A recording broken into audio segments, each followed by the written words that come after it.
Good morning, good afternoon, everybody. This is the session 2 of the Journals Emeritus Foundation's Media and Journalism webinars.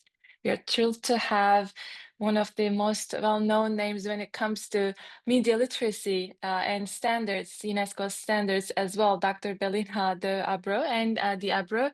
But to start the session, Dr. Belinha, I would love to inform you about the program as well, the audience in participating in this program. So this is the 6th year marking the convention of young professionals, media members, and human rights defenders really attending the program to improve their skills of media literacy in whichever human rights work that they are leading in their respective countries, and also young media professionals here to learn from the first-hand experience of expert names or like yourself receiving trainings to really attain skills of better media literacy.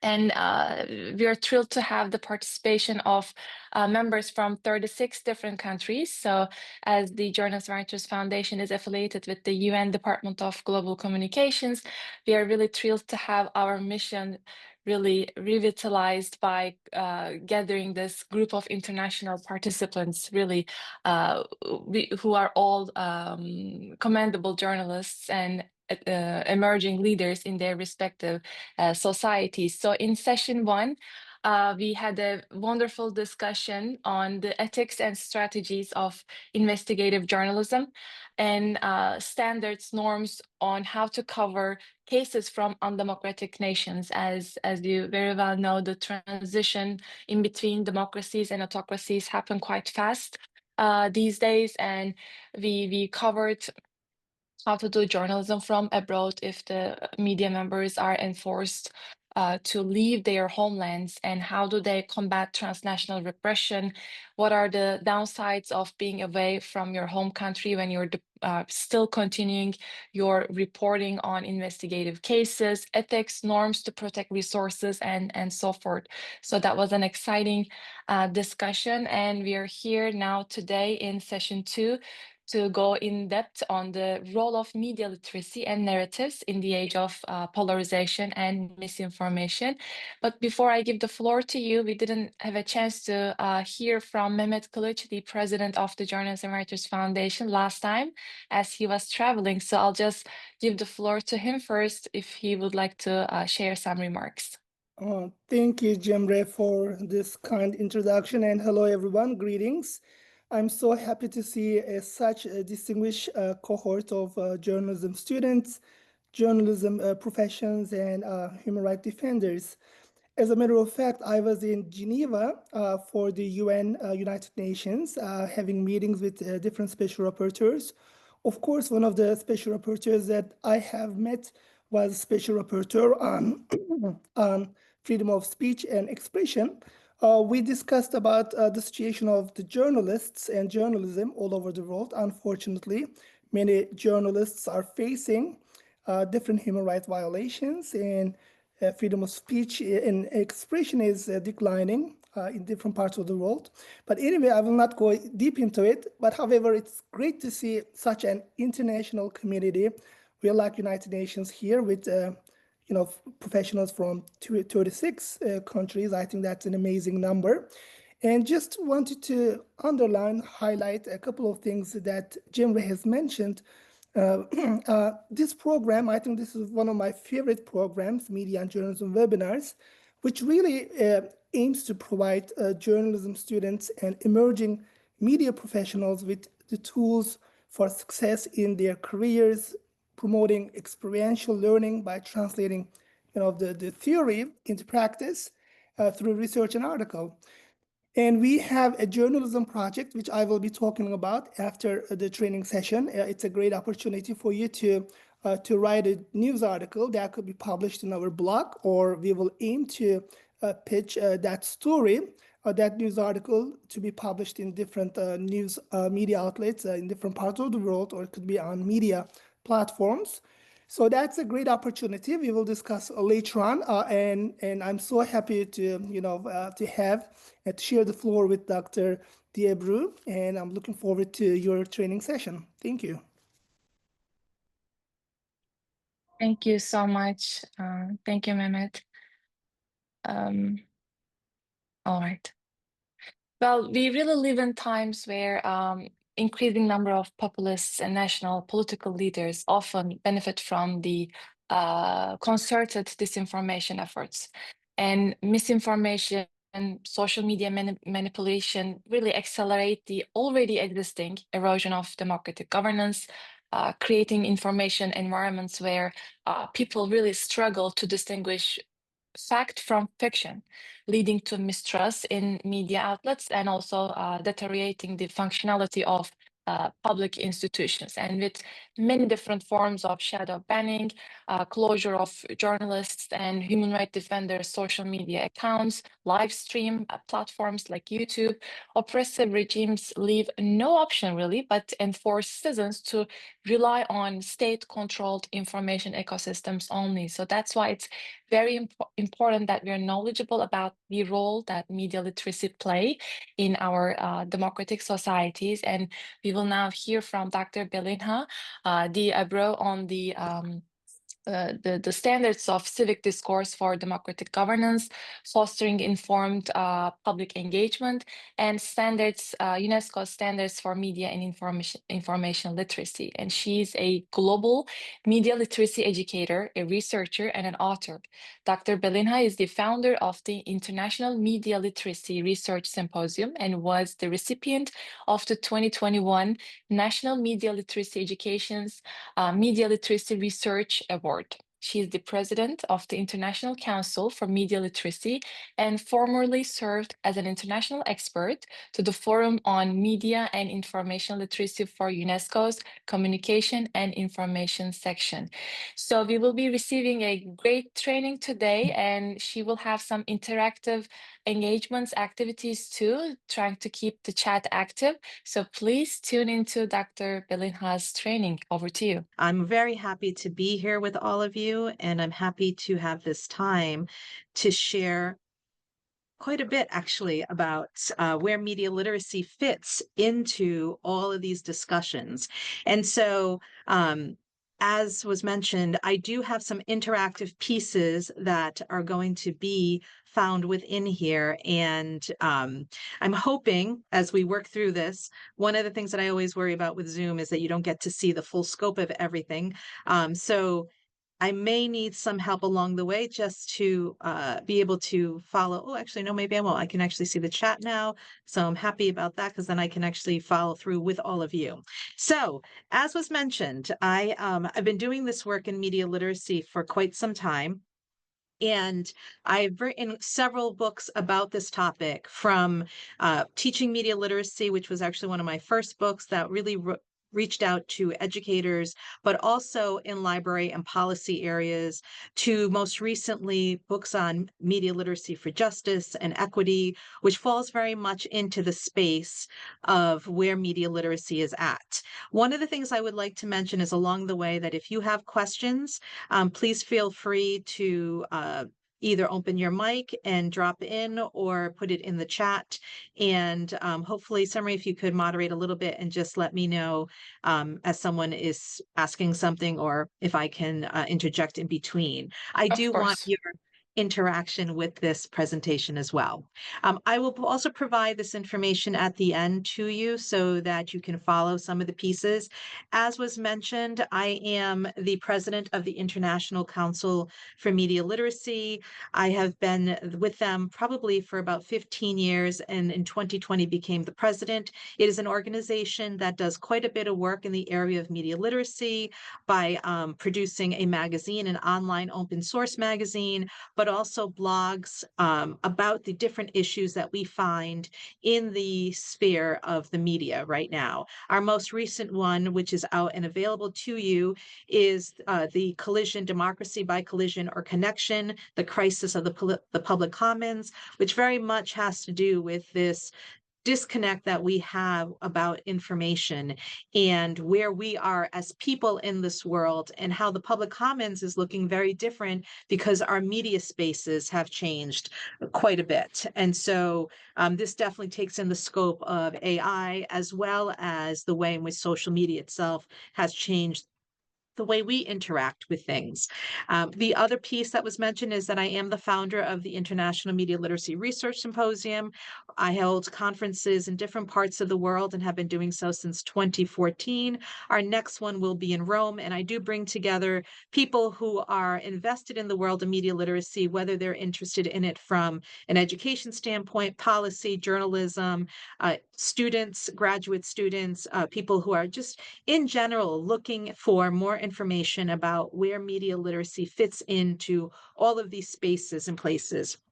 And on a personal level, I can tell you that I believe media literacy should be something that is taught to everyone, journalists, the general public, everyone, because of the fact that so much has evolved and changed. We are living in a very dynamic world of media. And there is quite a bit of information in there, a lot of which is not very good. And so one of the things that happens is that we are caught in places in ways in which that we're not thinking about where media is. And just to give you a couple of examples of that, I'm just going to sort of cover some polarizing issues of our time, some of which have made national news in the United States, some of which are international news. In either way, a lot of these things are definitely global components. So these are just some of the things that I pulled of late, which have really been focusing people's attention. The very first one is the smartphone bans that we're seeing that are happening in countries all over the world because they do want to control how students in schools are being affected by the information that they're getting, because mis and disinformation is filtering into schools and creating more polarized communities. Australia, as a country, has put out the first ban of its kind in terms of schools and when phones will be allowed in schools for children. The UK is in the process that the United States is as well. But as you already have known, in the United States, things are very complicated in terms of the school systems here, because we are not governed by one body in terms of all the states. Each state has its own parameters. So something that is not always of knowledge to people globally, just because of how the media covers stories about the United States. The UK has a Free Speech Act that went into place because of the issues that were happening where there was a breakdown in speech. People are polarized over media sensations, and there's so much that has happened along with that. And we have our media sensations people, such as someone like Taylor Swift, who also has stepped into the political sphere at different times, and in some cases created some of the polarization as well, even though she's beloved in other cases too.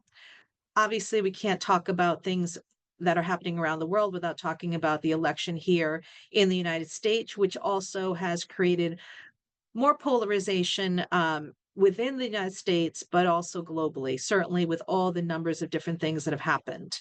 The campus protests, the things that we see most recently certainly have traded a different piece of this puzzle of why polarization continues to exist, because there's racial tensions, because there is a whole other part of how we don't talk to each other that exists on campuses. This canceled research, which is happening quite often now, especially where funding is being stopped so that colleges and universities can continue with research. But this is something that is certainly a worldwide contributor, because it is something I now hear from other parts where people are considered dropped out of research because of how things have been built into different pieces. The Israeli-Palestine war certainly has contributed to another part of the conversations that we are having, or broken conversations that we are seeing. And one of the other big ones, of course, is climate change, which people are very polarized on that aspect as well. So all of these pieces have led to another type of functionality. I think it's important to note that when we talk about media literacy, we need to talk about it as a framework to analyze, evaluate, create, and look at a variety of media forms, from print, video to the internet. This definition of media literacy has been used by the Center for Media Literacy, and probably since the early 1990s, in fact. It is the definition that really takes us to understanding the build on how we look at media literacy in our society, how we think of it in terms of inquiry, as well as self-expression in the idea of building citizens of democracy. Now, this definition, while it is fine as it is, I often have conversations with my husband, and he says to me, people don't really know what media literacy is. They don't know what you're talking about it. And often I sit back and talk about the mis and disinformation space and the issues that we have found there. And over time, I've thought more about a definition that I would like to use with people. And here is where I came down with to think more deeply about the media, to process it, verify it, and understand its role in our lives, both positive and negative.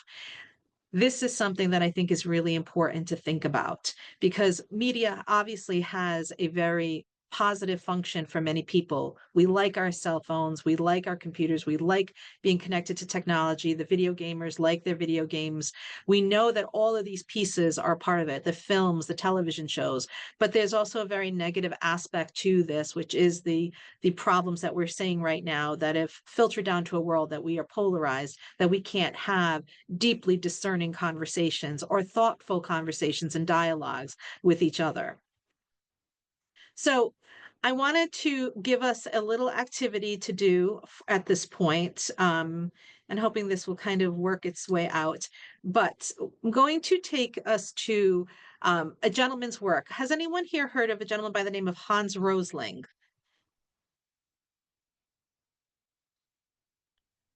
You can just say yes or no in the Yes, I'm chat. sorry. Yes. Or you can do a thumbs up or a thumbs down too. Okay. Hans Rosling was a researcher from Sweden, and he did a number of pieces of work that tested people's knowledge about what they believe to be factual around the world.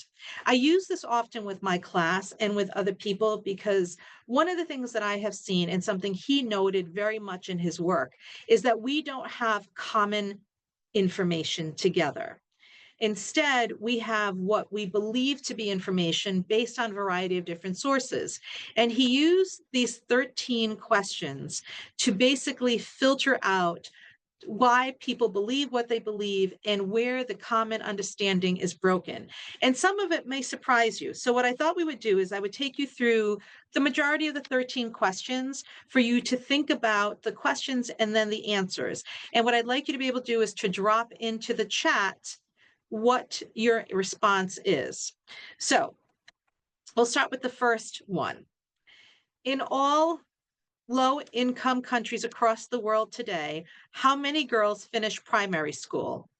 A, 20%, B, 40%, C, 60%. If you would drop that into the chat, your response. I see a lot of A's and B's. 20%. 40%. B's, A's and B's. Okay, I'm actually going to move this over. B's, 50%. Okay, so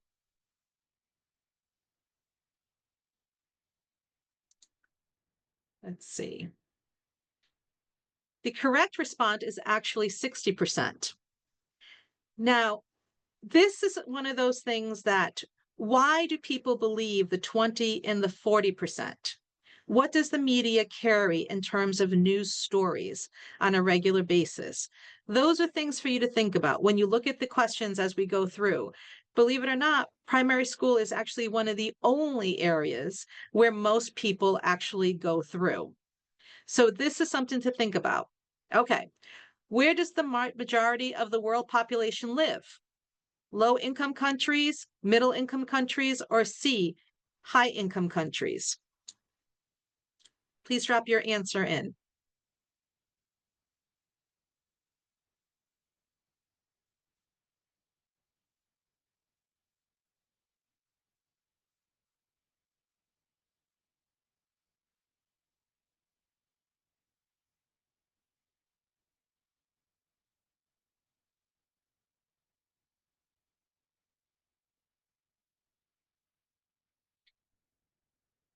Oops, I'm not really sure why someone's writing on the screen. Okay, so I see once again, A's and B's coming through. So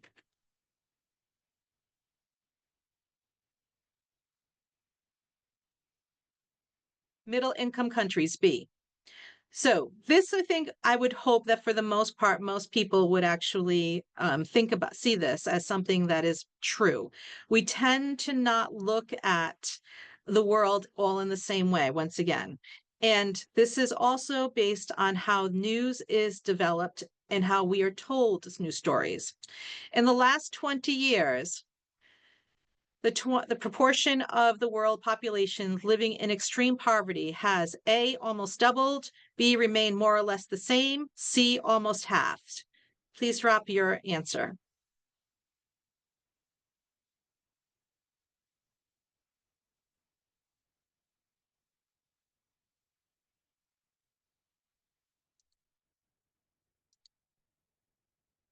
Ooh, sorry, I dropped it too fast. Almost halved, yes. It is almost halved. Once again, we tend to hear about poverty in its extreme, always. We don't tend to hear about the majority of the world living in their different spaces, doing the things that they normally are doing. So this has added another piece to the question about what facts do we have together? Let's do another one. What is the life expectancy of the world today? 50 years, 60 years, 70 years. A lot of 50s, a lot of 60s, a lot of 70s, Bs, lots of Bs. A few Cs.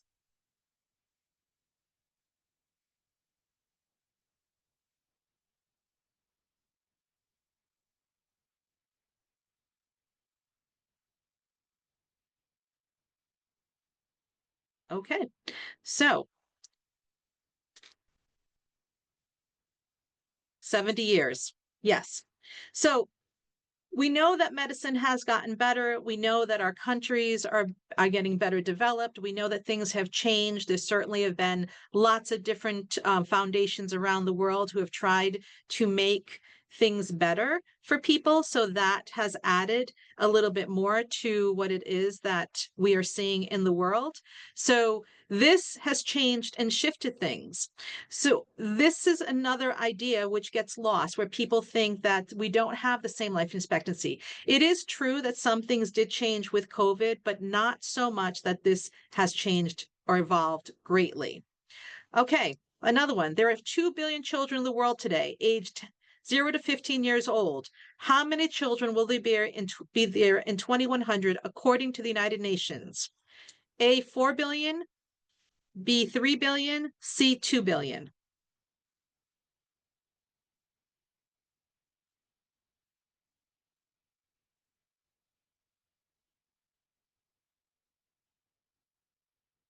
Very interesting.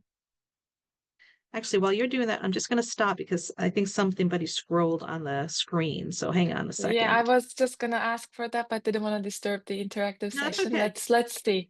It's all right. There we go. Yes, gone already. Thank you. Yes. Okay. So it may surprise people or not, depending on how we're seeing the world. 2 billion. So in the last several years, there's been a lot of reporting about the fact that the birth rates are dropping in countries. In fact, even in the United States, we are at that 2% mark, which makes a very big difference when people start not having children. So this has been something that has become a bigger dialogue. But people still think, oh, well, we've had a lot of conversations about the growth and the fact that people are often we're going to have more children. The world is going to continue a certain way. But we know, for example, China has had the issues with birth because they were at a two-child system for quite a long time. Japan is having these issues where the birth rate has dropped tremendously. People are not having children in the same way. It does have ramifications, and we don't often think about that. Number 6, the UN predicts that by 2100, This is the UN predicts that 2100, the world population will have increased by another 4 billion people. What is the main reason? Now think about the other question. There'll be more children aged below 15. There'll be more adults between 15 and 74. There'll be more very old people aged 75 and older.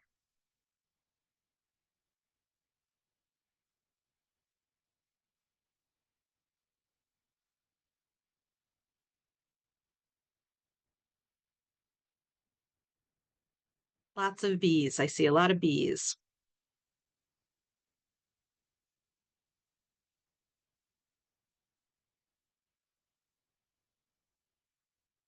Okay, so there'll be more adults aged 15 to 74, for sure.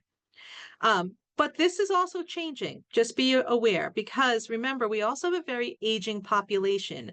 And I noticed recently when the UN was doing more predictions that this number is teetering, that we will be at some point where the sea is, very old people age 75 and older. Now, there are other factors in play here, including wars and disease, and if we have another pandemic, all of that's in there. But this is where we will be, for sure. How did the number of deaths per year from natural disasters change over the last 100 years? A, more than doubled. B, remained about the same. C, decreased to less than half.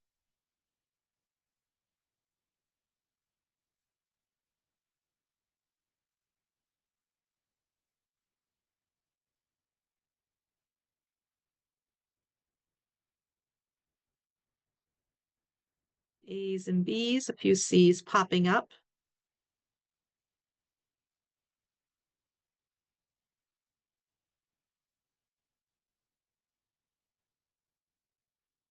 A's and B's.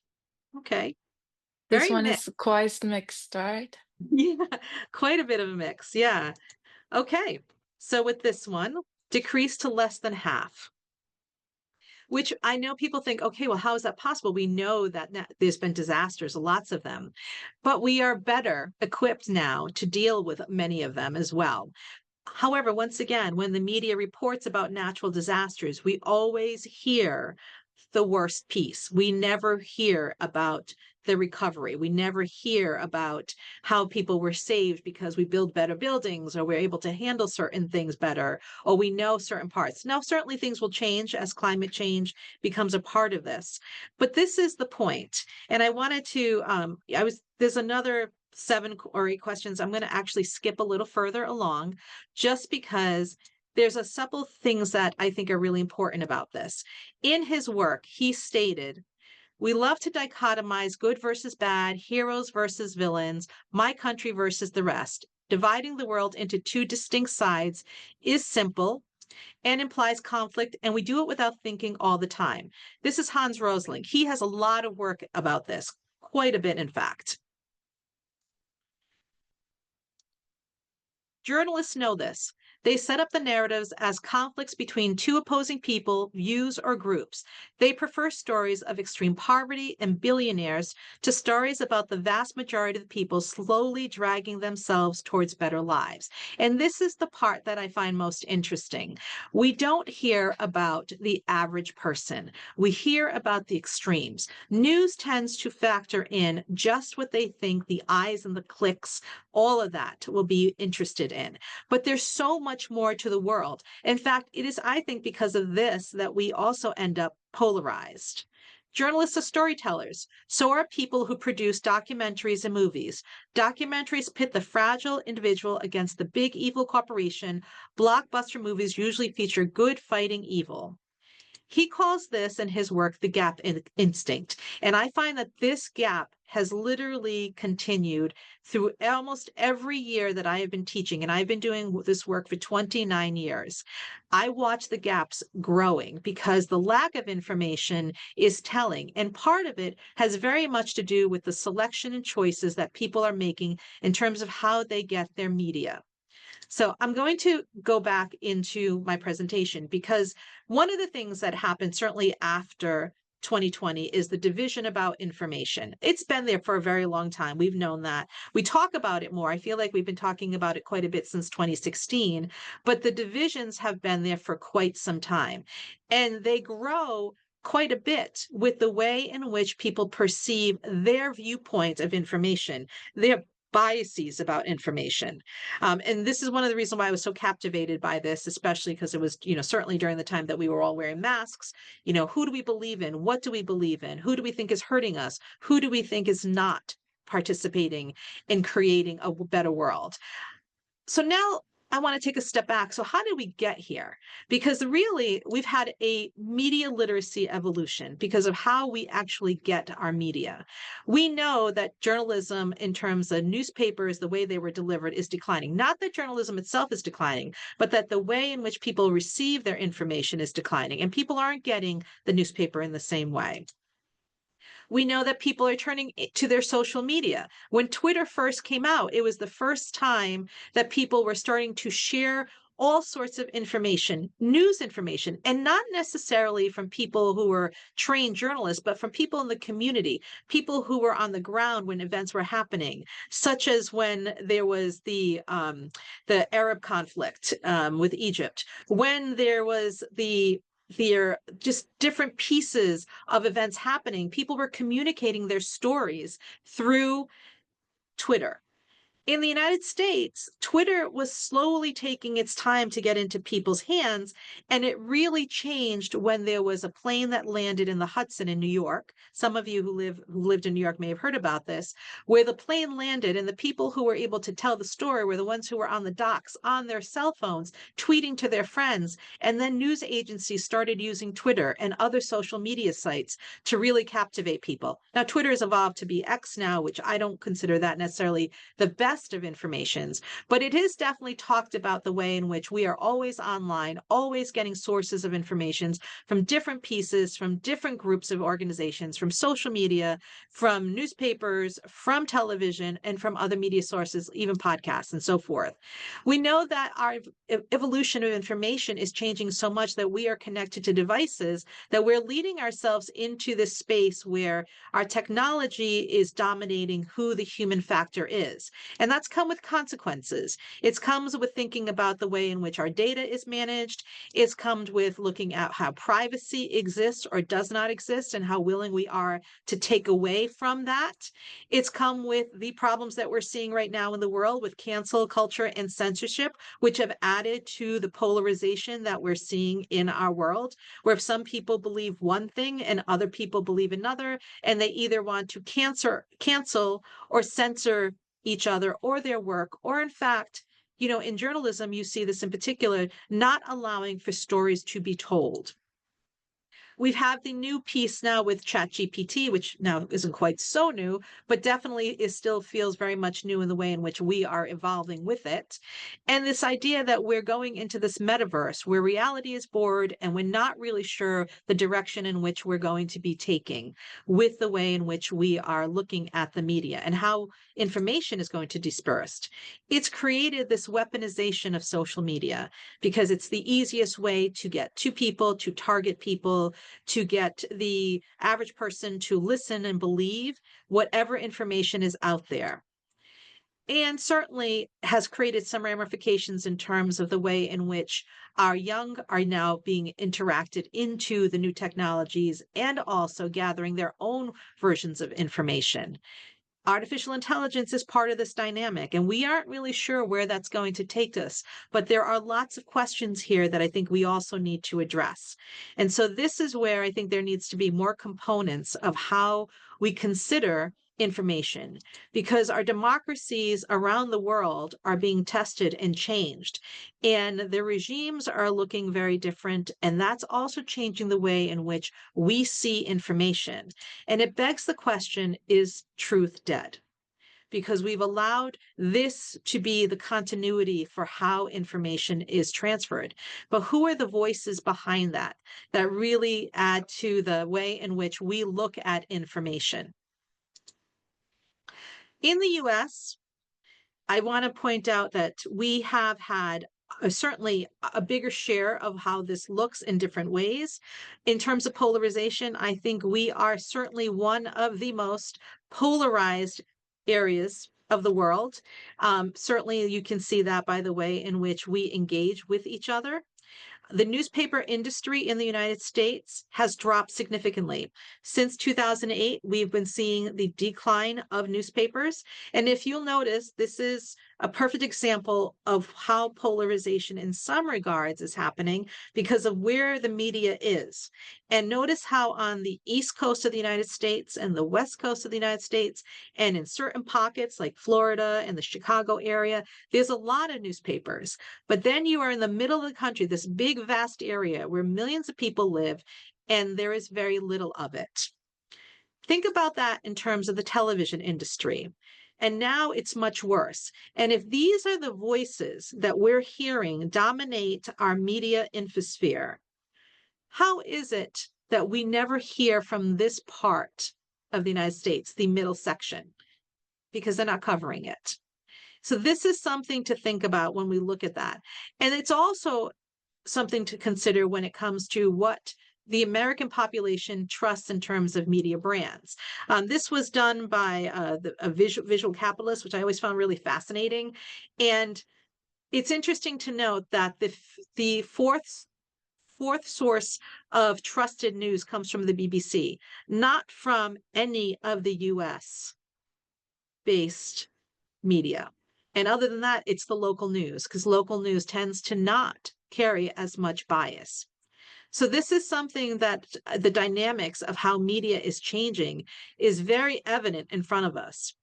And we also know that when it comes to how we look at the media, that we have to think about what is it that we're asking for information from people. What news is important to people? And the Pew American Research Institute just did a study literally in May, and they asked people, what is it that they're interested in? And local news is still very much of interest because they're not as interested in the larger piece of news because they don't find that their news sources are of quality. But I think what I think was more interesting is that they recognize that they don't have good, clear news sources. And so that is why they go to local news, because they believe that the local news sources are the best of sources. So that really says something about the change. And I often will ask people around me, what news are you listening to? And most of them will tell me they're getting a story from their social media, something that they may have picked up, but they're not sure they even trust it anymore because they've stopped believing that they have 100% truth in any of the stories that they're seeing as well, which adds to the polarization issue as well. This is the media literacy problem that we're seeing is happening all over, the lack of media literacy in countries. But the fact that people consider media literacy as an antidote for disinformation, I think has also been a very positive spin. But the reality is that we're still living in times where there is a dysfunction happening because we're not really sure which direction we're going with the media. And the UN, certainly with UNESCO, has helped to really build on those pieces. I want to make note a couple of things where it says up here, the high level of media literacy in Estonia, Finland, and Sweden.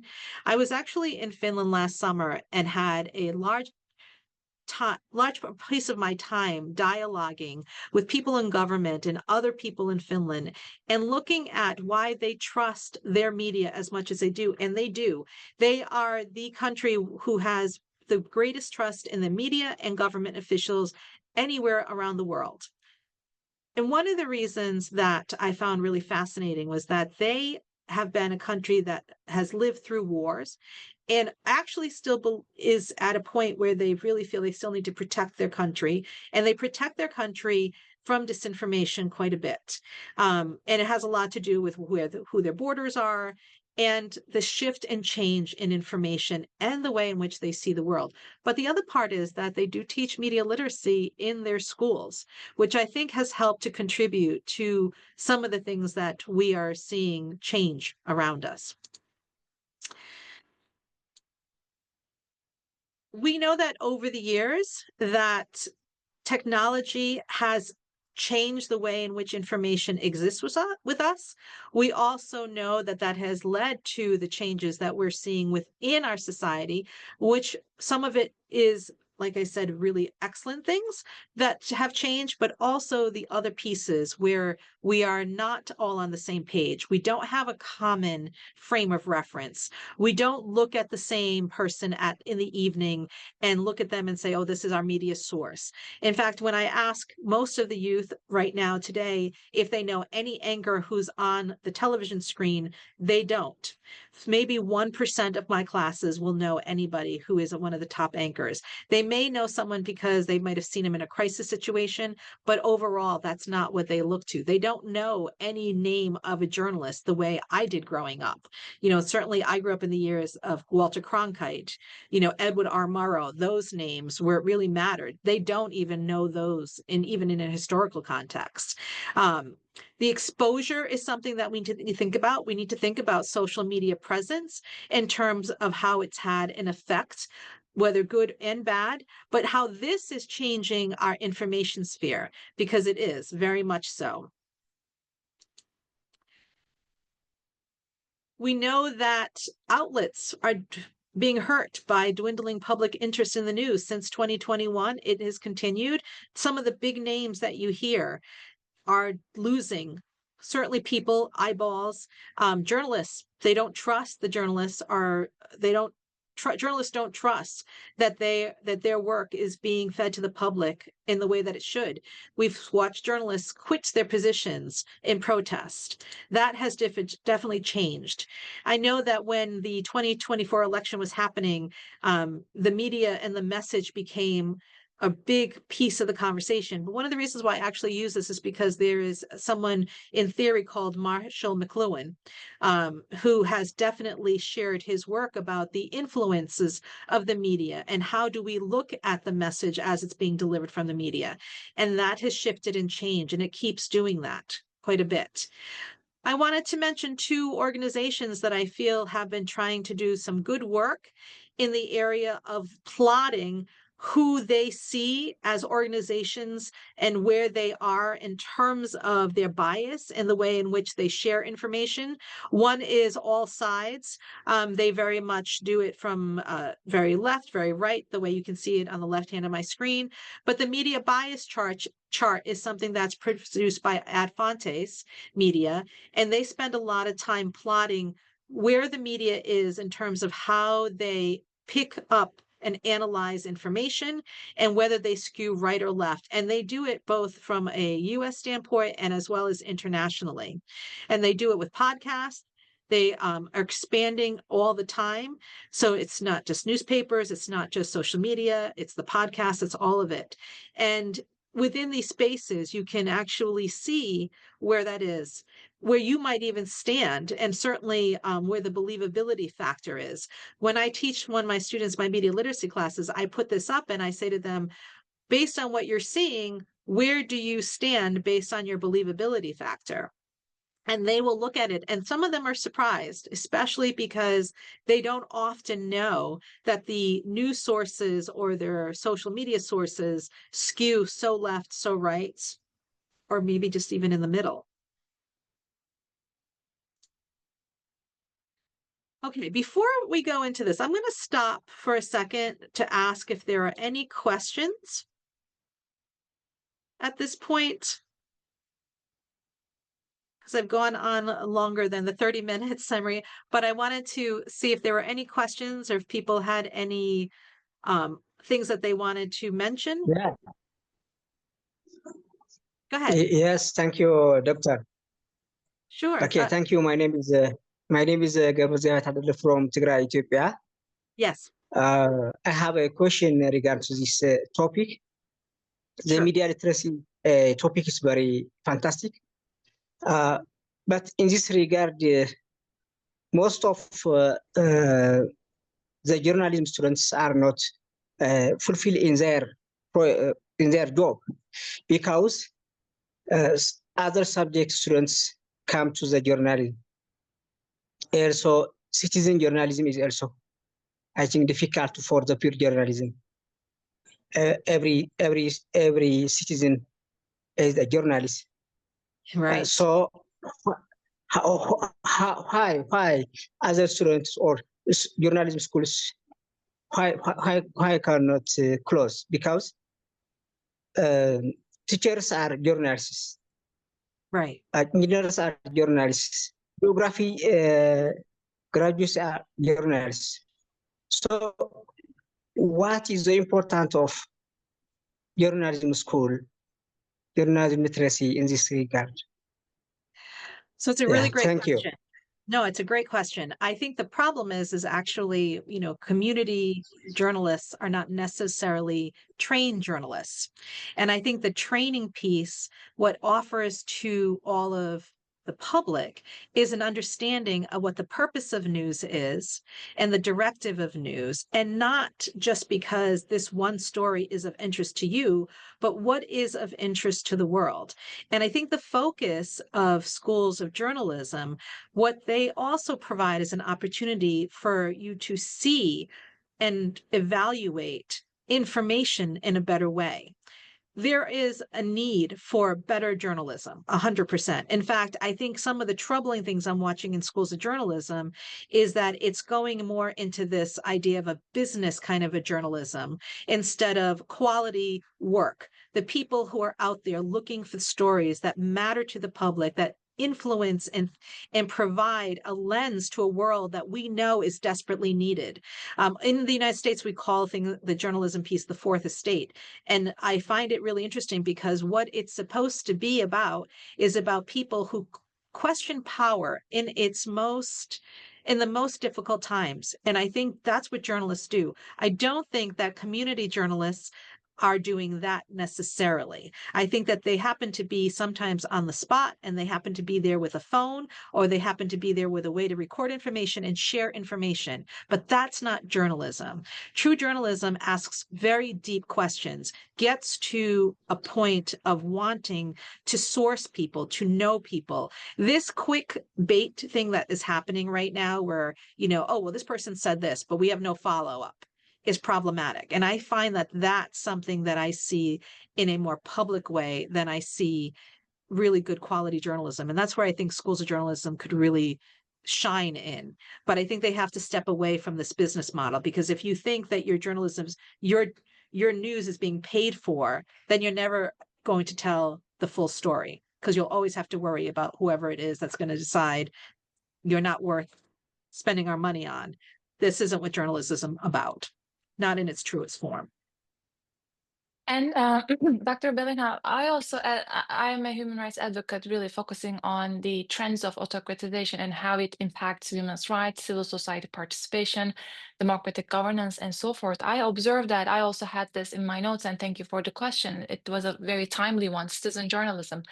I think this notion of citizen journalism is really promoted by the country sliding back to the trends of being an autocratic state, because they want to distort individuals, qualified, credible journalists from the field, and really have everyday citizens to share their political opinion or any opinion on their gender identities, religious identities, cultural aspects, and so forth, to even further polarize the society, because this chaos really works for the benefit of political leaders who have discrete agenda to really keep the society in anger, in distortion, and so forth. So we really have to be very careful if we're sharing our own opinion as citizen journalists, or as a regular global citizen, being a part of the discussion, or if you are a part of this information trend, really clicking on likes or retweeting news article that we didn't even read fully. We don't know who posted it, and so forth. And just want to leave it there, but the other session where we had Tarık Toros, a Turkish journalist now reporting from exile, he said a good journalist would leave the story open and does not make any conclusions. So that, just like you followed up, the reader should be in a place to research more. Correct. I also think one of the things that journalism schools offer is the ability for you to internalize your own biases, for you to understand who you are in that space, in that moment. It's not to say that you don't come with them. Of course, we all come with our own biases. We grew up in different ways. We have different experiences. That's not the issue. The issue is to know when your bias is actually affecting the story. One of the things that's happening in the United States is, yes, we might have 24 hours of news, but it's not news. It's opinion makers. It may be literally a half hour of news and 23 and a half hours of people sitting and discussing the news story of whatever news story it may be, but that's not news. And we don't offer a distinction when we share news. I find that when I step into other countries and I'm there for long periods of time and I'm watching their news, that there is better news coming from our global counterparts than we are from the United States. That's a major issue. That doesn't mean that there aren't also the same things happening in terms of trends, but there are variations of that and what that looks like. News was meant to be factual and to also relay the most important things that are happening in our society at that time. It doesn't mean, though, that every news story is getting covered at every minute. That's not possible. Even with all of this, we don't have enough eyeballs or time and so forth. But we're supposed to be able to share those stories. And I think that's where local news really has done a better job, is that they are able to communicate to their communities the stories that are most valuable to them. But on a national level, certainly not in the United States, we aren't doing that as well. Yeah, we now face a malfunctioning information ecosystem, really, with all what's going on. Well, if you're okay to continue with questions, we have a couple of people in line. Hamisha from Nepal, please take the lead. Hello. Can you hear me? Yes. Okay. Thank you so much for your presentation. My question is, in the digital sphere, there's always some new phenomenon coming. For example, I don't know if you all agree or if you have also observed that the rise of very right-wing content creators, mostly on social media, like Treadwives, there are different other contents that really promote right-wing populist ideas. So in your opinion, or for your knowledge, are there any media literacy tools that we can use to make sense of these information, and mostly for young people who are just started using social media and being active on social media? What are the tools that you would recommend? Thank you for the question. I always tell my students that it's important to verify and to also look to see if you see content in one area, is it in different areas? Do you see it in the traditional news source? Do you see it in an opposite news source? Can you look up some of the pieces of information? The idea for media literacy is to take a deeper dive in, to be a little bit more critical about information, not to disbelieve everything. That's not the point of it. The point of it is to really get you to look at a piece of information, to think about what is being said, and honestly consider, is it possible or plausible? We kind of forget that, because the next thing people want to do is they want to just share something right away instead of actually sitting with it. Don't hit the share button until you're really informed about what you're speaking of. That's another problem. People are on the periphery of information. They see things, they hear things, they don't know the full scope of the story, but it sounds really interesting, so I'm going to share it. Why not add a little bit more to the firestorm of misinformation? Why not? It says this. So it's the same thing. It's kind of what Cemre was saying about how people don't read a whole entire story. Read the whole entire story. Listen to what is being said. Ask questions. Ask questions of people around you. Ask questions of people who aren't the same as you. In fact, get to know people who are different from you, because the only way we break through polarization is if we can actually talk to each other. That's the piece that seems to be missing. It's almost like, well, I believe this, and this is my belief, and I'm right because of my belief. No, it's a belief. There may be other viewpoints and aspects of that, but the only way to find that out is to ask better questions. So I guess I would say, listen, ask better questions, do some research, look for information. Because here's the thing about social media. The algorithm is what determines the information that you get. We need to teach students about that. Your social media feed does not look like my social media feed. I always find this really interesting because I'll sit next to my husband sometimes and he's going down and looking at information and I'm looking at things on I'll use Instagram. His Instagram is completely different from mine.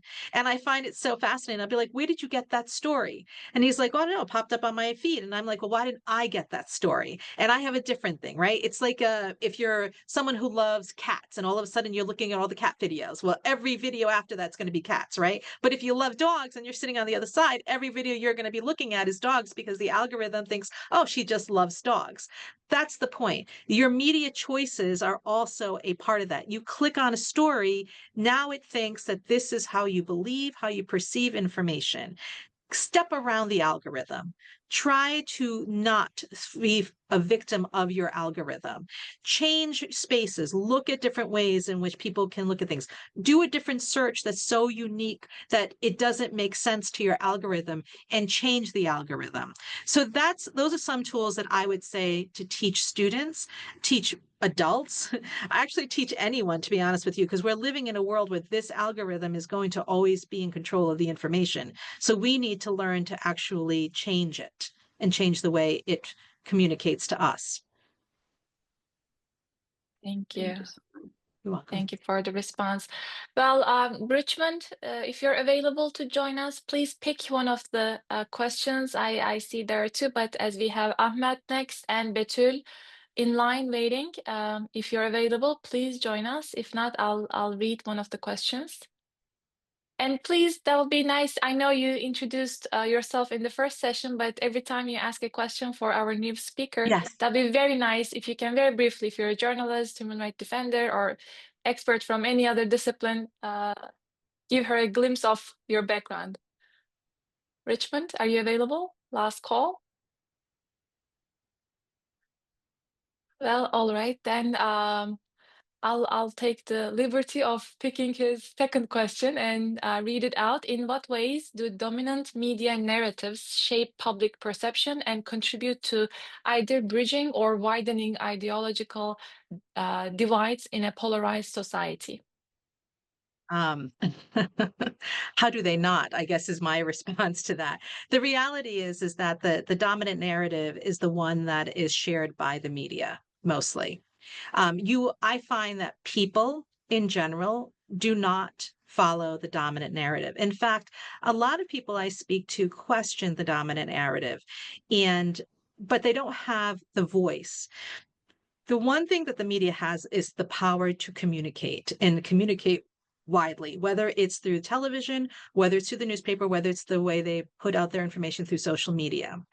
People have to be able to find that voice themselves and to be able to say, I have questions about that. How is that possible?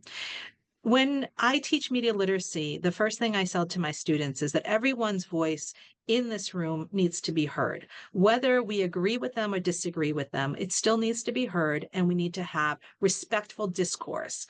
The one thing that is missing right now is that we don't have respectful discourse in so many different ways and in different places. And I think this is something that has been showing itself to be problematic. I do think that we need to work very hard to get there. I also think that it's, certainly here in the United States, we're a great example of that we have a widening gap because the narrative, the common narrative, depending on if you watch CNN or Fox, is illuminating what people think is happening around the world. And the reality is, I'll go back to what Hans Rosling said, which is that the everyday person is just struggling every day. They're not thinking about the way in which the media is forecasting their world. But the problem is that ends up dominating society and infringing in different ways so that people start to feel like they don't have a way to speak and counter the voice. And I think that's something we need to all work towards. Absolutely. In fact, Ahmed Raza from Pakistan, his question is in relevance to US, so that would be nice to have him pop up if he's available. He said yes. We would love to hear you, see you, Ahmed. Please unmute yourself. Okay.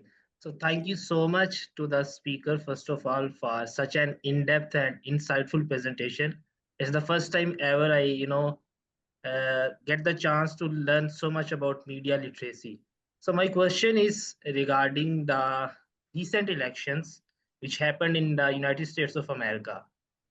It came to my knowledge that 80% of the folks living in America, they are now shifting towards more social media.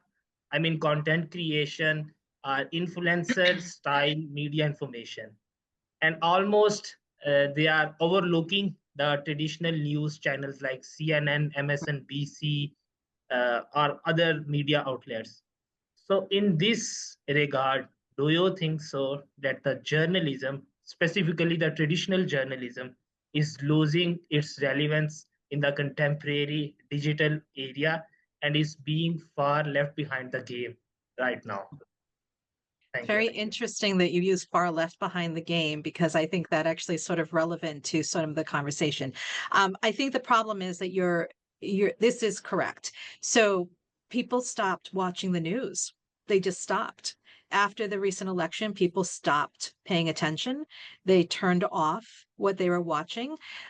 They stopped even listening to things, and in fact, have been looking at non-traditional people to give them the voice into news. That's kind of a little scary, right, to think about. With that being said, I think it came with some self-preservation, to be perfectly honest, because leading into the election, you're bombarded with lots of conversation, lots of predictions, which are most of the time incorrect. And frankly, I find what is most troubling about our media is the fact that they are not on the ground talking to the everyday person. I wish that our media spent time in diners here in the United States. Do you guys know what diners are? I don't know if they're like little breakfast places that are all over the United States. People gather, families, whatever it may be. But if you sit and you actually listen to a conversation that was happening in a diner anywhere in the United States, you would have more knowledge about the community than the media does of the way in which they report the community. That is troubling. It's really unbelievable to think that that's not something to think about. Leading into this election,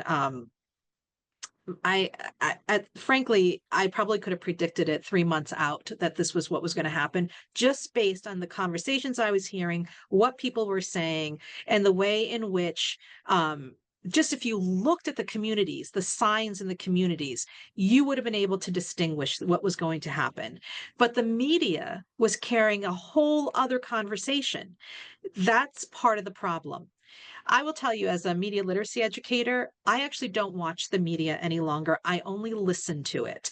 I listen to, I can't even tell you the slew of channels, but I listen to CNN. I listen to BBC America. I listen to Fox News. I listen to Canada Talks. I listen to RTP International. I listen to all different types of news organizations, because somewhere between the way in which the delivery is being made is the fine line of truth that is there.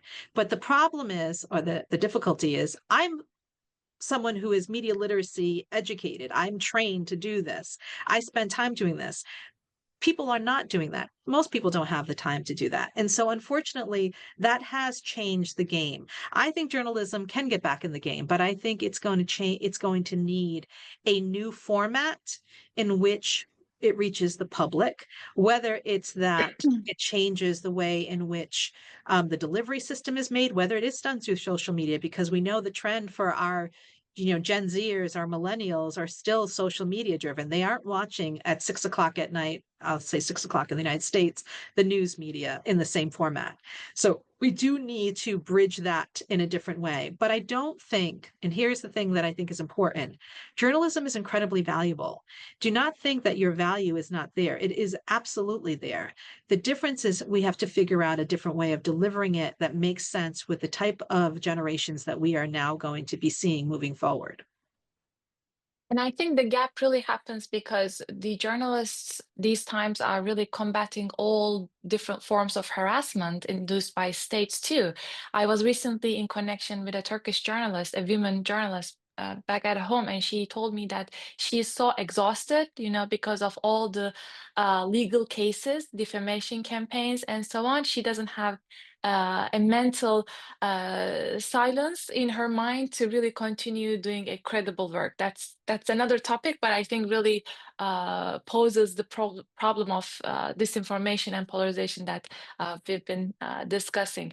100%. So now we'll go to Germany, hear from Betül, then I have Mehmet in line, Nitzara from Bosnia, and Yalev. Let's keep it up. Betül, you were here, but if you're I'm here. available, Yep. yes, go ahead. Thanks so much for all the information. I'm a journalism student and work at the local newspaper here. And what I noticed is that media literacy is not accessible to all the groups. So in Germany, I noticed media is like treated something that is like for the elite or people who are academics, who like are more educated than working class families, for example.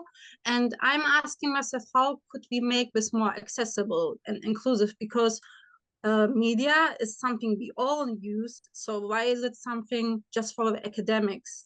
Like, why wouldn't my mother, who didn't study, not need this training? Yeah, thanks so much. No, great question. So I have to tell you, though, that Europe has been doing a lot of work in this area. There are, through the Council of Europe, through the EU's, I think it's the information portal within them, they have been trying to put out a number of different workshops in various countries in the European community, and trying to bridge it into school. So the interesting thing is that because in European countries you have ministries of education, you actually have this opportunity to delve and put in a curriculum and then have it put into school so that it should be taught. And I think it should be 100% taught. But I also think the other part of it is what you said about, your mom, the seniors. And I see a lot of work being done in public libraries to reach communities and information. Now, there was a grant, Gulbenkian, I think Gulbenkian is in Germany, correct? Koloes Gulbenkian, if I'm not mistaken, it's a foundation. They have been giving quite a number of grants in this area.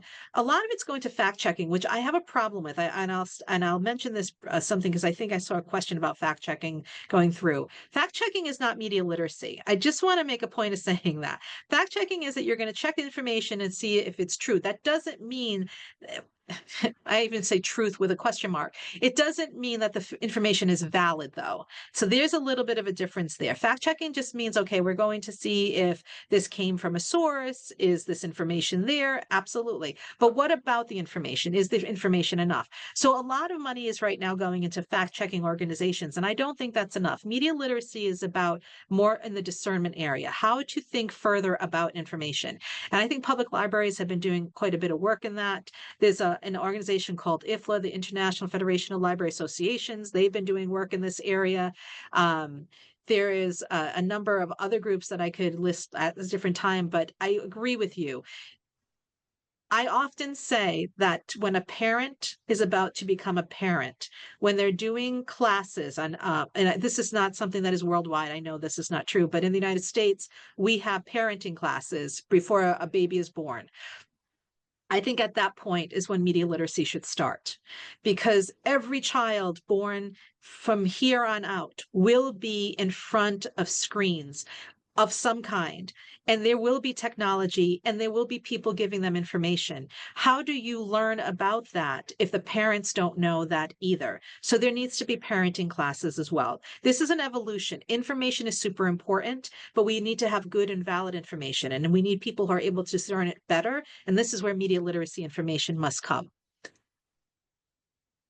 Thank you. Thank you for your response. Mehmet, over to you. Thank you, Dr. Abreu, for this amazing training session. One of the questions that I have for you is that we are all consumers, right? We consume information, we consume news, and we have to be very careful about what we're consuming in terms of information, as we are living in an artificial intelligence and misinformation and disinformation is a global threat. And when we look at the United Nations or the World Economic Forum, misinformation, disinformation is listed as the third global threat. And of course, as investigative journalists, when they write a piece about an issue, then they can be targeted by the governments or some corporates. And of course, if there's a misinformation, so how are you going to get that information corrected, or how can you get the facts? And unfortunately, it is not easy to get the headlines on mainstream media. That's one of the questions that was asked to me, by a news media outlet during the United Nations General Assembly. How can we, because people are trying to raise awareness on different issues, right, at the United Nations, let it be the UN General Assembly or the UN Commission on the Status of Women, to make sure that their voices are heard. But getting the mainstream headlines is so difficult. So what could be, like maybe a couple of advice you have for us to hit the headlines, or how can we pitch our story that really gets the attention of the mainstream media? I think I look at this a little bit like backward design. Media literacy is a boring thing to put on a headline, right? But the issue that I'm trying to worry about or to push out to the public is the piece. I think we have to work at this backwards. And what I mean by that is, okay, let's say we're talking about, we want to talk about global misinformation. We'll just put it, this is the one. The story has to be the actual misinformation piece. Like, what is the story? And then going backwards into what it is that why, media literacy would be important to that. Or how do we correct that in a way that is more subtly known as media literacy without it being media literacy. So I always would say that the issue itself has to be the big thing, because as we know, journalism runs because it captures eyeballs. What's the big piece, right? When we're talking about I'm trying to think of something that right now, when we talk about war, it's not just about war. It's usually something very specific. What's the image or the specific thing that grabs people's attention? And then how do we talk about misinformation and disinformation from that standpoint? Or if we're talking about, the issues with women in the workplace, for example, like how do we make the focus of the issue that's happening in the workplace and then work our way to the bigger topic of all the problems and how do we fix that piece? It's sort of you still have to use the journalism method to capture the eyeballs in order to bring back the second piece, which is the functional part of how do we make people media literate. I'm not saying it's easy by any means. I certainly am not, because I know from all the time that I've been doing this, media literacy became very well known because of misinformation. And that's only one component of media literacy. So I always find that I have to be on the other, I have to think about how one always communicates with the other. Artificial intelligence. Artificial intelligence has a huge factor right now in contributing to mis and disinformation. It will change our lives in a drastic way.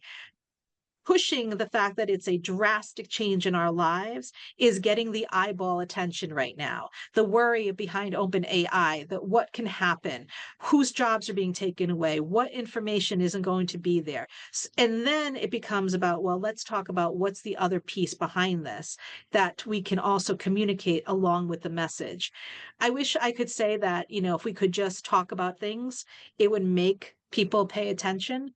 But that's not the way of the world any longer. It's always going to have to be the thing that is most dynamic, that captures people's attention, and then we can bring in all the other pieces too. It's not a really good answer though, Mehmet, unfortunately. This is the struggle, right? It's the struggle.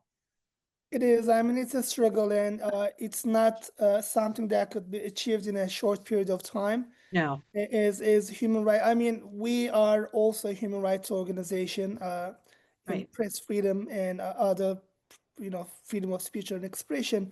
It's a long way. It's a long marathon, and we have to keep doing what we're doing. Otherwise, we will not really achieve something tangible at the end of the at the end of our work.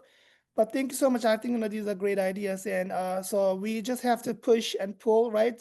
Yes. to But get can I also Mhm. add, I think it's in the day-to-day conversations we have with the people around us that we affect the greatest change. A lot of people just aren't paying attention because they're busy with their lives. So they're not seeing things as deeply as you and I and Cemre are looking at. There are issues that we're looking at as journalists, but we can teach people about what we're talking about when it comes to human rights, ethics, media literacy. In those moments, I've sat in a yoga class one time and somebody asked me about media literacy.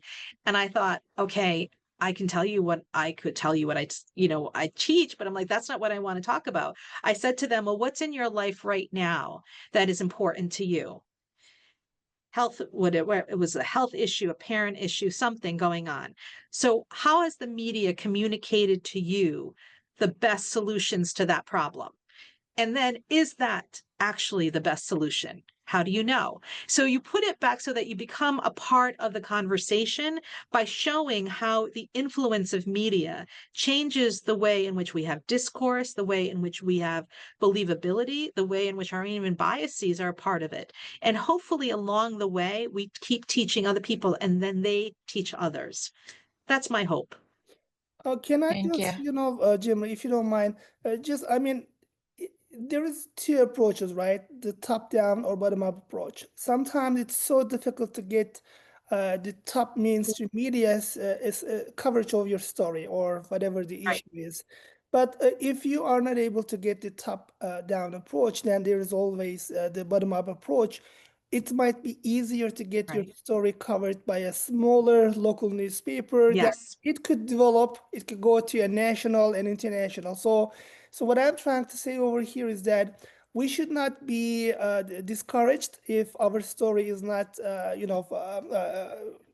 getting attention by the mainstream media, but let's start with the local media, and then it could have a snowball effect and can go to a national and international. So that's just what I wanted to share with you and Yeah. the rest of the. And don't forget about podcasts. They are very much there. We need to think about non-traditional media formats where, we still look at media in a very traditional way. And I think we need to really think about how can we change that as well. There are a lot of podcasters who are doing incredible work. And yes, they come with their own biases, but they open the door to a conversation that could lead to a bigger conversation. And I think that's important as well. I know, Cemre, I'm sorry. Thank you. That's fine, no problem. I just want to have Nitzara and Yalev to ask their questions too, because they're important points to be raised. Nitzara, if you're available to jump in, please, we would love to see you, hear you. If Yeah, not, yeah. please go ahead. Hello from Bosnia. I'm a student of journalism and communications in a post-conflict society. So my question was, because here we have issues with biased media, most of in most of the cases, and the most critical group is older population. Because they blindly believe to everything, and some of the media outlets are directly at the service of some ruling parties. So, as someone who has yet to start working in journalism, how do we fight against that, and how do we actually build a credibility in our work? Oh, it's a hard one. I think one of the things that I would say is that you build your credibility on your work by doing your work and by doing it well and building on things as you're putting them there so that there's a trajectory of work that goes behind you. Even if you have all these other issues happening around you. If you're reporting a story, you report it to the best of your ability and you continue reporting the stories as they come through. This isn't, and then you maybe step outside of within your area to make sure that those stories are also reported in different ways so that when people see your name, they start to see a believability factor to the body of work that you've created. And that goes with you wherever you go. Remember, the internet is a live version of the world that we see happening around us. And so one of the things that you can do is to create space for your own work as well, so that you can communicate maybe outside of the spectrum in which you live within, but also allows for you to communicate the work that you're doing and build it in that particular way. There is, the hard part in all of this is that there are places where the freedom of the press just doesn't exist. And we all know that. So sometimes we cannot build it within our own areas, but we have to build it outside of that. And I would say don't give up and just keep moving forward and keep putting it into different spaces as much as possible. Thank you very much. You're welcome. Thank you so much. We'll have Yalev next. If you're still with us, please jump in. I saw your name among the My name is participants. Yalo. Yes. Yalo. Yeah, Yes. Yalo is Yes. present now from Ethiopia, especially in Amara region. I'm a journalism and communication educator in World University. As the doctor says that fact checking is not media literacy, she said that, but I have a doubt regarding to fact checking is one of the basic professional ethics, especially in these digital areas, digital media ecologies. So I have a doubt. Fact checking is one of the ethical guidelines, especially in digital media ecologies. But my question is, yes, I know media literacy is a broad concept because it takes or it includes media literacy, which means beyond writing and readings. Therefore, fact checking is very important. My question is that what are the major tools or the basic tools to check the dark sides of the media literacy, which means disinformation, misinformation, fake news, and also malinformation is said to be they are said to be the dark sides of digital media ecologies. Therefore, in order to verify such kinds of dark sides of media information disorder, what are the basic tools to check those information disorder? So I guess yes, thank you for the question. So I think there's a number of fact-checking sources. I can certainly provide a list that I can leave for people to be able to go to look to see. You can input a name of an article and fact-checking will take place. But I will say, like, in its most basic form, when I'm reading something and I look at who's publishing it, the date of publication, where this person is published from, if I'm not sure about the credibility of the author, I look up the credibility of the author. I want to know who this person is. I want to know more information about where they published from. If it's not coming from what is considered today a credible news source, where is their source of information coming from? You can usually do a very quick trail of just the basics from the onset. I read the language. I try to see, like, when I'm looking at the language, do I see words in there that very much promote one way of thinking about something versus another way of thinking about something? And then I have to sit there and think, well, what do I already know about the story from the onset, correct? Because we all come with our own knowledge base, something very much like what we did with that fact-checking exercise, where we're just like, what do we know, what we don't know? We come with already this sort of pre-understanding about some things that are happening. So how can I use that to my benefit? And I also think, we don't talk about this very much, but I find that instinctively, we all have these moments when a story is being told or a piece of information is being relayed, or we're reading something where we think, I'm not really sure that's true. And then I would say, instead of just sitting with it, because most of us will say, oh, well, whatever, it is what it is. It isn't what it is. Follow up on that story itself, because part of our job, our tasks as the humans who are living in this century with all of this technology is for us to do some footwork, and that we have to do some our own investigative work. Use those investigative journalism techniques to fact check your own stories that you see, so that it will help you to be better at what you do, so that the next time you read something, you don't automatically think, oh, this is the truth of the story, when we always know there's much more. Keep in mind, news stories that we see on the news daily, they only have 3 to 5 minutes sometimes to share a story. Obviously, 5 minutes is not the full scope of a story. There's always much more there. The question is, which way and direction do we want to focus on to get that story or more of that story? Or maybe your tasks as future journalists is to be the one that looks at the other door. When one door is being shown to you on the news, pick door number 2 to show the other side, because I think that's something that's very valuable that gets lost along the way. I hope that helps. Thank you. Thank you. Thank you. Thank you so much. Belle, would you like to take the next couple minutes to wrap up your reflections? Oh my gosh, there's so many things that I didn't actually get to talk about. So let me just, I'm going to go back to my PowerPoint very quickly just to share one quick thing, because I thought this was shared to me. Actually, let me do it this way, because otherwise I might lose. We didn't get to all these things. There's so many things. Let me do this. There's some things I want people to think about when they're looking at the work. How can we spark more curiosity in people? When do we start to talk about each other when we think about issues for consideration when it comes to the media? When do we start I'll just pause, Dr. Belinha, because this session is recorded. I mean, we can take an extra 5 or 10 minutes. If your schedule is available, please do continue.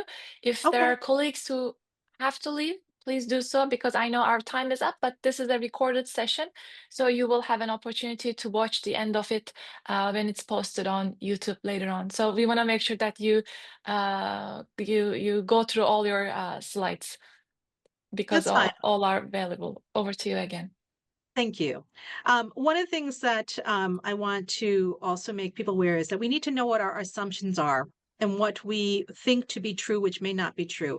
This is a woman who wrote a book called I Never Thought of It That Way. And she wrote a quote that I find really interesting, which is, fail to notice your assumptions and they might harden into lies. Turn them into questions and they'll get you closer to the truth. And I think we need to be better at asking questions. So ask good questions. Think about the ethics and the humanities of the things that we see coming, all this new technology that's going to be available to us. How is that going to shift who we are as people? And let's make a point of addressing it as we're looking through into the future. Also remember that censorship and cancel culture, they come across as two different things, but they might be exactly the same thing, just coming from two different perspectives. And I think we need to understand that.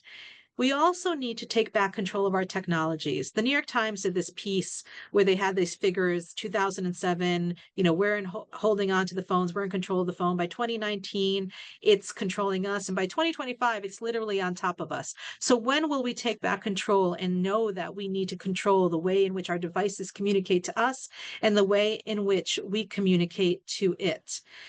Also remember that words matter and context matters. Often what I find missing in the work that I see from journalists is both of these.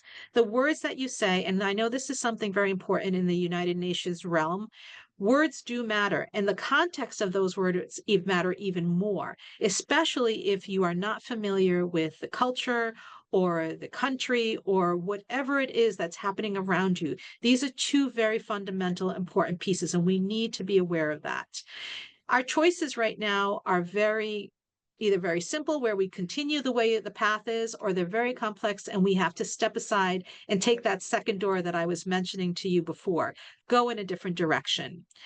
There's a gentleman by the name of Adam Grant. He had this piece on social media that I thought was really important to add to this conversation. We pay too much attention to strong opinions and too little to deep insight and broad perspectives. Pontificating is not a sign of credibility. Hot takes are not a substitute for being well informed. Expertise is how much you know. Wisdom is knowing how much you have to learn. And the wisest path, I think, in journalism is to know that we still have things to learn. The best journalists know that. They need to learn and they have to keep learning. They don't know all the answers. And very quickly, I just wanted to emphasize this point. This is a very short video that was shared to me. Remember where people spend their time. And I'm just going to step out of here for a second, just so that I can show you this very quickly. Because I think in 59 seconds, this tells you how much our world has changed, where we never had online to think about, but there were other communities in which people were and where they stayed, and it made a difference. But our communities have shifted and changed with the years that have gone by. And now where we spend our time is not the same. Certainly not the same time from when I grew up, and certainly not the community of people that we live with now. The shift is real, and we need to remember that from this point forward, the online world will always be where communication is going to be, and that people are going to be there to get all sorts of information. One of the most important things that I could leave you with is to remember that media literacy education is fundamental to growing this ability to learn, discern, and to think critically about information. And thank you very much for your time. Thank you so much, Dr. Belinha. That was a fantastic, fantastic session. And I really loved your last emphasis on the choice of words. Words do really matter because we see the same applying in diplomacy as well. Anytime there is a resolution to be finalized or drafted, even at the UN commissions or Security Council, we see that member states are literally spending sometimes days on picking up the choices of words that will be included in the resolutions because of their either political or cultural or religious sensitivity. So we gotta be very cautious on which words do we pick up to deliver our message. Thank you so much once again. We still have some colleagues in the room. I don't know if Mehmet would like to very briefly touch upon the journalism project that he wanted to speak about. Yes, I think we have most of the group over here. Since we have limited time, let me just share my slide very quickly. All right, so as we mentioned in our program description, this is a hands-on experience for you since it's very like a short time, and so that's why we want you to get your hands on it as soon as possible. So this is an international journalism project in which we would like you to have some experience on writing a journalism article. Could be about social, economic, political, environmental issue worldwide. It doesn't have to be in one region. It could be one of your country, it could be your region, or it could be a worldwide information. So basically, so this is an opportunity again to write a news article and on pressing global issues, and it could be on press freedom, freedom of speech, human rights, sustainable development, or it could be another topic. So this article that you will write will be published on our JWF blog, or it could be shared with our global partners or in other media outlets. So we will be thinking about how to pitch this article. We would rather have this published on a news outlet, digital or print. And this really aims to provide professional and personal growth in media and journalism for you. So for participants, we would like you to select a topic related to these topics: press freedom, freedom of speech, human rights, or it could be another topic. It could be any social, economic, or environmental issue. Of course, we would like you to conduct the research on using open resources, and also we highly encourage you to do interviews and collect data, and of course do some fact checking as well. So this article should be original, in-depth, a news article, 700 words to 1,200 words. We don't want this too long because then it will not be published in a newspaper or on a news outlet. So we would like you to support your arguments and demonstrate how your work advances public knowledge. And at the same time, since we will be talking about media ethics and considerations, so you need to be careful about it. This could be an individual news article writing, or it could be a group work of 2 or 3 participants. It's an option, either to work on your own, or it could be with maybe 2 or 3 participants. You can work on an article together. So I have this, in written. I've already shared this with you, but it's important that you kind of like write a summary of your project, an abstract of 150 words. So this is not mandatory. This is for those who are really interested in writing an article. So if you are interested, so I highly recommend you to get back to me as soon as possible with an abstract. Include your topic, interest, context, and news value, and so forth, and who's your target audience. And then please send me your recent resume, one-page resume, and a professional photo. If you're gonna pitch this to a news article, news agency, that will be helpful to know who the writer is. Then you will have the pre-reporting. Okay, review previous journals articles, see if this is being published before. So it has to be something new. And then you will have the reporting and production. So you will write your story pitch, and then get your data. It could be interviews, and then we will go into publishing on our blog or other online platforms or newspapers. And in terms of timeline, so for this one, I really would like you to get back to me as soon as possible if you have an interest in writing this article. So the deadline for submitting the article, the finished work, is Sunday, June 29th. And so we will give you 1 month. So, before the end of these 5 sessions, we would like to know who are interested in writing the article so we can get this going. But in terms of finishing your work, we give you a little bit longer time, at least 1 month to finish it. Then we would publish it on different outlets. Just wanted to give you a couple of ideas very quickly, not to hold you. All right, so basically this is our website and this is our blog. So these are some of the articles written by cohort of 2024 and others. And it could be an article, or it could be just, as you can, podcast. All right, for example, Olajire, she had a podcast, and then if you go into more details, so you can listen to these podcasts to get an idea.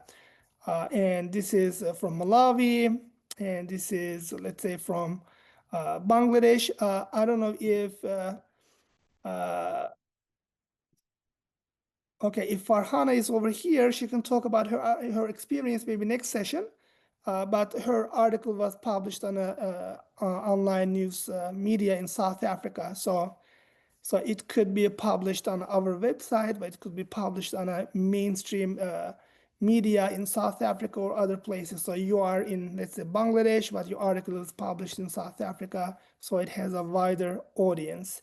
And it is also going to be published on our JWF Academy, and we will disseminate your article on our social media as well. So this is an opportunity. It's not a mandatory for everyone. So if you are interested in writing this article, then we will help you. And also we will try to assign you a mentor, a professional journalist, whom you can get some feedback about your draft article. And then you can finalize it and then find a media outlet to get it published. All right, so that's it. Thank you so much, Mehmet, for this information. The notes are also shared in the WhatsApp group, and I have written his email in the chat for any questions or to write your interest to participate in the project. Please connect. And Dr. Belinha, before you log off, this is the dilemma of having virtual events. Can we have a group picture where we all look into the camera and smile? So we have a nice pose all together. Okay. So counting down from 3, 2, 1. All right. Well, thank you so much. That was fantastic. And you also noted that you are okay to share your presentation notes? Yes, I'll change them a little bit just to make sure that they're all Of a little more course. compact for you. So It yes. was very much asked in the chat, so please, everybody, we assure you that you will receive her presentation. That was fantastic. Thank you so much once again for your time with us this morning. And dear colleagues, we will be back for session 3 this Friday, again, starting at the same time, 10 a.m. in the morning time with Eastern Time, New York. And our team next occasion will be how to navigate through transnational repression, censorship, and digital attacks on journalists and human rights defenders. So till then, please take good care of yourself. We'll see you next time. Bye-bye.